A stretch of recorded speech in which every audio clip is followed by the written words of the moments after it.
Number 4، جادو ٹونے اور عملیات اور اثرات اور بیماریوں کو ختم کرنے کے لیے قرآن پاک کی صورتوں اور آیتوں کو استعمال کیا جا سکتا ہے، اور بخاری شریف میں سورہ فاتحہ کو اس مقصد کے لیے استعمال کرنے کا بیان موجود ہے۔ تو سورہ فاتحہ کو سورہ شفا بھی کہا جاتا ہے، تو یہ بھی شفا کے لیے بڑا مجرب اور بڑا پیارا وظیفہ ہے۔ ناظرین، یہ چند باتیں تو ہم نے اس واقعے کے متعلق سیکھی، سورہ فلق اور سورہ ناس کے کچھ فضائل بھی سنے۔ میں یہاں ایک اور بات بھی کرنا چاہتا ہوں کہ آج کل پرابلم یہ ہو گیا ہے کہ اتنے عاملین آ گئے ہیں، اتنے عمل کرنے والے لوگ آ گئے ہیں، اتنے بورڈ ہمارے شہروں اور وطن میں لگ جاتے ہیں کہ ایسا لگتا ہے ہر دوسرے آدمی پہ جن ہے یا اس پہ جادو ہو گیا ہے۔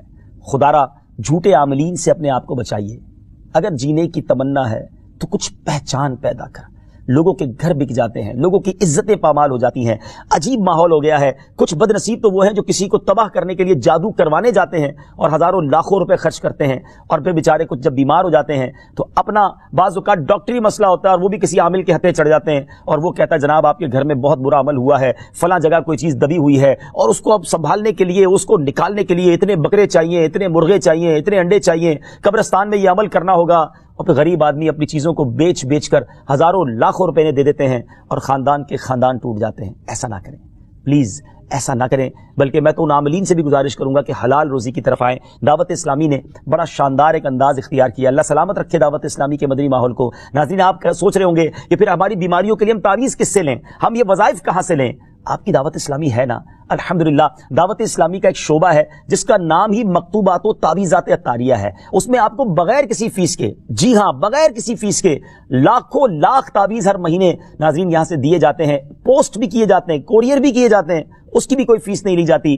تو یہ تعویذات آپ دعوت اسلامی کے مرکز سے رابطہ کر کے لے لیجئے۔ آن لائن تعویذات کی سروس بھی موجود ہے۔ حالانکہ دعوت اسلامی کا اس ڈپارٹمنٹ پر لاکھوں کروڑوں روپے خرچ ہو رہا ہے، مگر اس لیے اس کو فری رکھا ہے تاکہ امت کے لیے آسانی ہو، دکھیاری امت جو ہے ان کے مسائل حل ہو جائیں، نہ جانے کس کی دعا لگ جائے اور ہمارا بیڑا پار ہو جائے۔ ہاں، اس میں یہ ضرور میں کہوں گا کہ وہ لوگ جو یہ پروگرام دیکھ رہے ہیں اور ان کو لگتا ہے کہ میں اس شعبے کو سپورٹ کروں، دعوت اسلامی جس شعبے میں خرچ کر رہی ہے اور نہ جانے کتنے دکھیارے مسلمانوں کی دعائیں لے رہی ہے، تو اگر آپ دعوت اسلامی کے شعبہ تعویذات عطاریہ میں سپورٹ کرنا چاہتے ہیں، اپنا ڈونیشن دینا چاہتے ہیں، تو بھی ہم سے رابطہ کر لیجئے۔ لیکن پلیز ان جھوٹے عاملوں سے اپنے آپ کو بچائیے۔ اور مجھے جو ناظرین سن رہے ہیں، ہر بندے پر جادو نہیں ہوتا، ہر بندے پر جن نہیں آ جاتا، ہر بات میں وسوسہ نہ لایا کریں، وظائف پڑھ لیا کریں۔ صبح شام یہ وظیفہ ہمیں نبی پاک نے دے دیا ہے، صبح گھر سے پڑھ کر نکلے، شام گھر پر آ کر سونے سے پہلے پڑھ لیں، آیت الکرسی سونے سے پہلے پڑھ لیں، اللہ نے چاہا خیر آپ کا مقدر رہے گی۔ اور مزید ضرورت ہو تو دعوت اسلامی کے اس شعبے سے رابطہ کر لیں۔ میں امید کرتا ہوں کہ آج کے اس واقعے سے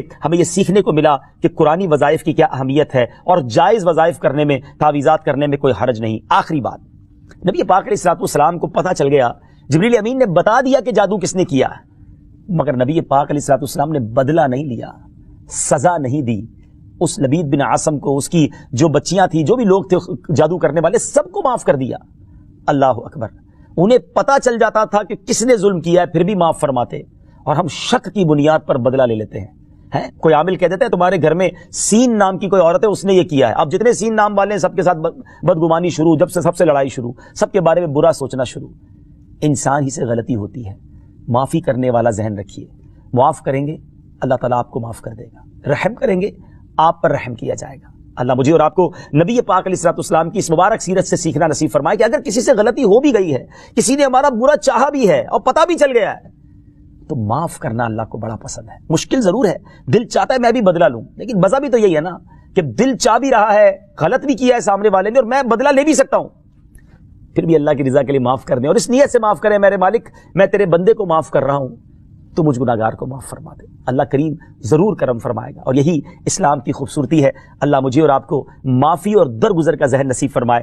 ہمارے سلسلے پیغام قرآن میں ہم یہی کوشش کرتے ہیں کہ قرآن پاک سے کوئی میسج، کوئی پیغام آپ کی طرف بڑھایا جائے۔ تو آج الحمدللہ آپ کے لیے یہ پیغام تھا کہ قرآن پاک پڑھیے، اس پر عمل کیجئے، اس کو پڑھ کر اپنے اوپر دم بھی کیجئے، اور پھر کسی سے غلطی ہو جائے تو معاف بھی کیجئے۔ وقت ہوا ہے ایک اگلے سیگمنٹ کا، جس کا نام ہے تعارف قرآن۔ پیغام قرآن۔ ناظرین، وقت ہوا ہے ہمارے بہت ہی خوبصورت سیگمنٹ تعارف قرآن کا، اور آج تعارف قرآن میں ہم قرآن پاک کی انہی دو صورتوں کی بات کریں گے جس کا ذکر ہم نے اپنے سلسلہ پیغام قرآن میں کیا، یعنی سورہ فلق اور سورہ ناس۔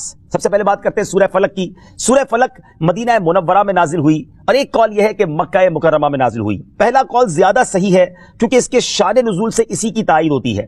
رکوع اور آیات کی تعداد اس صورت میں 1 رکوع اور 5 آیتیں ہیں۔ فلک نام رکھنے کی وجہ، فلک کے کئی معنی ہیں اور یہاں اس سے مراد صبح ہے، اور چونکہ اس صورت کی پہلی آیت میں لفظ موجود ہے اس مناسبت سے اسے سورہ فلک کہتے ہیں۔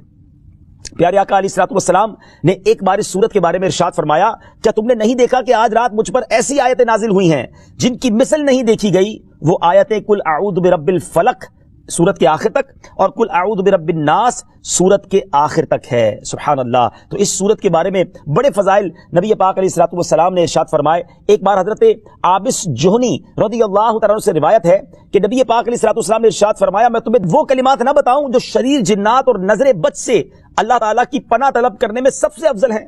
انہوں نے عرض کی، یا رسول اللہ صلی اللہ تعالیٰ علیہ وسلم کیوں نہیں، آپ ضرور بتائیے۔ ارشاد فرمایا، وہ کلمات یہ دونوں صورتیں ہیں، قل اعوذ برب الفلق اور قل اعوذ برب الناس۔ سبحان اللہ سبحان اللہ۔ اب آئیے سورہ ناس کے بارے میں کچھ سن لیتے ہیں، اس کی فضیلت بھی جان لیتے ہیں۔ سورہ ناس جو ہے ناظرین، یہ قرآن پاک کی ترتیب کے لحاظ سے سب سے آخری سورت ہے۔ اس کا مقام نزول سورہ ناس زیادہ صحیح قول کے مطابق مدنی ہے۔ اس سورت میں 1 رکوع اور 6 آیتیں ہیں۔ الناس نام رکھنے کی وجہ، عربی میں انسانوں کو الناس کہتے ہیں اور اس سورت کی پہلی آیت میں یہ لفظ موجود ہے، اس مناسبت سے اسے سورہ الناس کہتے ہیں یا اسے سورۃ الناس کہتے ہیں۔ سورۃ الناس کے مضامین، اس سورہ مبارکہ میں ان جنات اور انسانوں سے اللہ تعالیٰ کی پناہ مانگنے کی تعلیم دی گئی ہے جو لوگوں کے دلوں میں وسوسے ڈالتے ہیں۔ سورہ فلق کے ساتھ اس کی مناسبت کیا ہے؟ سورۃ الناس کی اپنے سے ماقبل سورہ فلق کے ساتھ مناسبت یہ ہے کہ سورہ فلق میں ظاہری شر سے اللہ تعالیٰ کی پناہ مانگنے کی تعلیم دی گئی تھی اور